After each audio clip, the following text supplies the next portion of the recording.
চলো আজকে ইয়াররিংটা কমপ্লিট করি। Hello dear souls, welcome back to Tukitaki by Dini. ভাবছো তো 2 দিন পর কেন আপলোড করছি? আসলে মাটিটা ভালো করে শুকাচ্ছিল না। অন টপ অফ দ্যাট ইয়াররিংয়ের মাঝের অংশটা ভেঙেও গিয়েছিল। তাই আর আমি রিস্ক নেইনি অ্যান্ড ভালোভাবে শুকনো হওয়ার পরই পেইন্ট করতে বসেছি।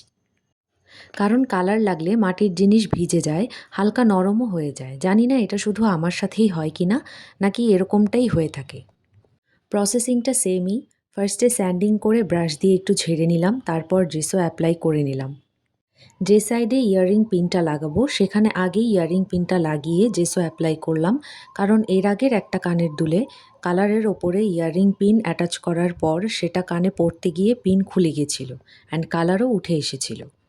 সবার বোঝার সুবিধার্থে আমি আমার ইয়াররিংয়ের ডিজাইন ইন্সপোর একটা ছবি এখানে অ্যাটাচ করে দিচ্ছি, যাতে অনেকে বুঝতে পারে যে এরকমও কানের দুল হয়।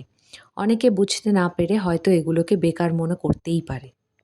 যাই হোক, কালার কম্বিনেশনটা আমি ব্ল্যাক, হোয়াইট অ্যান্ড গোল্ডেনের ওপরেই রাখলাম।